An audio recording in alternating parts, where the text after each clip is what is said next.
Como vão, aventureiros, aventureiros do mundo psi?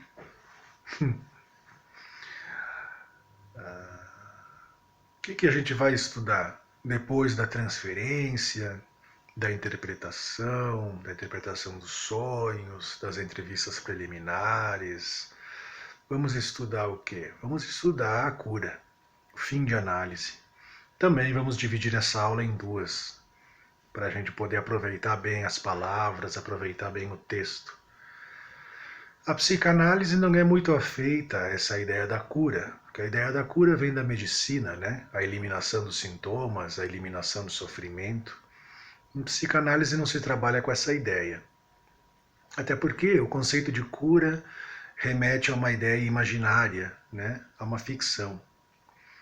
Remete à ideia de que o paciente vai ser restabelecido a sua homeostase, vai ser restabelecida a sua condição anterior ao adoecimento. E quando se trata de fazer uma análise, se trata do sujeito sair diferente e não voltar à sua condição anterior, não é? Então, quando se fala em psicopatologia, quando se fala em sintoma, se fala na abertura para que se dê uma transformação no sujeito. É através do sofrimento que a gente vai ajudar o sujeito a fazer a travessia que ele precisa para sair dessa experiência diferente. Então, a psicanálise não é muito simpática essa ideia de cura por dois motivos.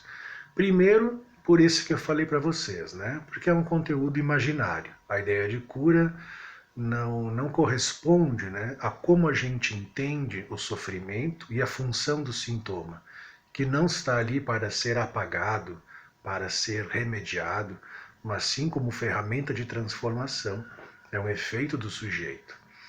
E outro elemento também é o fato de que, se o psicanalista ficar tentando responder a essa demanda de cura, que é a demanda do paciente, e ficar trabalhando com essa paixão pela cura, né, pela melhora, pela resolução dos sintomas, se o analista ficar trabalhando com esse objetivo, ele vai se atrapalhar muito na condução do tratamento.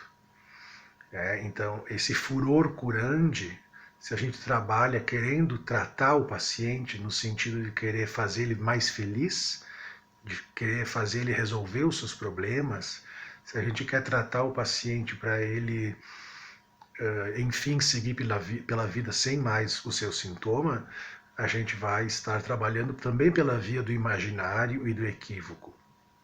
Então, a noção de cura ela é negativa por essas duas vias. Uma porque atrapalha o trabalho do analista e outra porque ela não corresponde ao que se entende por cura na psicanálise, né? Que é diferente.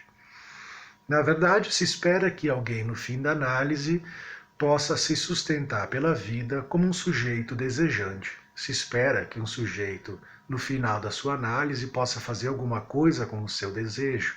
Se espera que ele possa produzir alguma coisa a partir da falta que é inerente a todos nós. Se espera que ele possa responder pelos seus próprios movimentos, né? Se espera que o sujeito, no fim de análise, possa carregar junto de si uma falta que jamais vai ser totalmente apagada, uma falta que não se fecha nunca e que, portanto, mantenha o sujeito vivo. Se trata de ajudar a pessoa a existir, não é? A ajudar a pessoa a viver como alguém que tem um traço que lhe seja singular.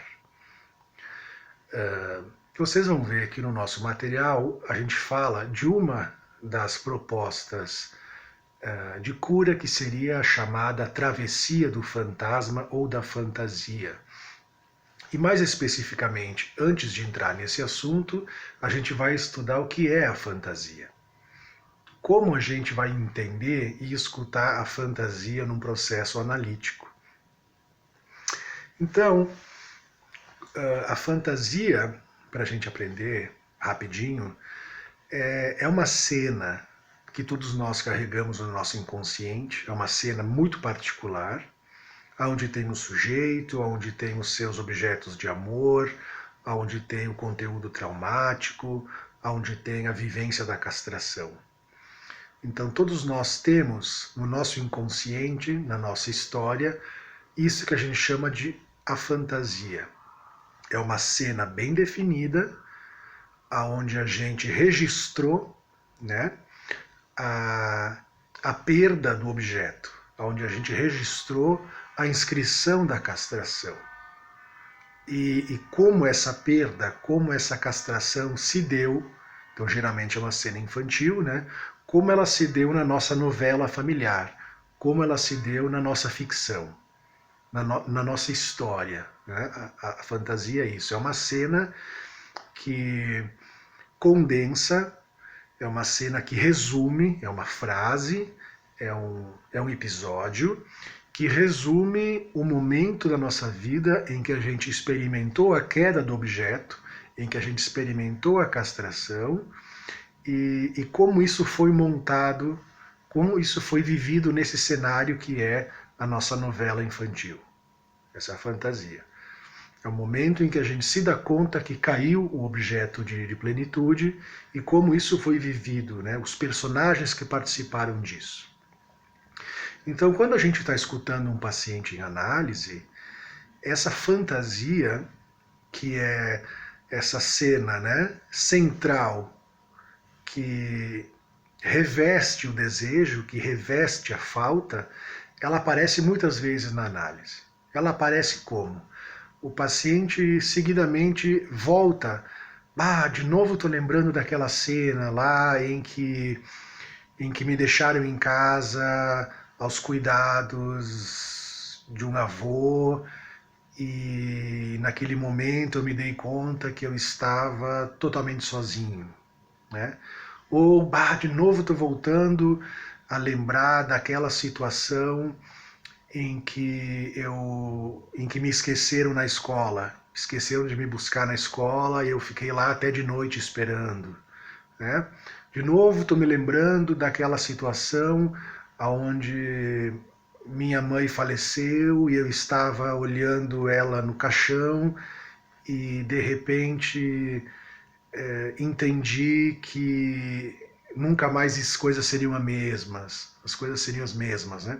Então é uma cena que o paciente volta com muita recorrência e que resume a sua conflitiva.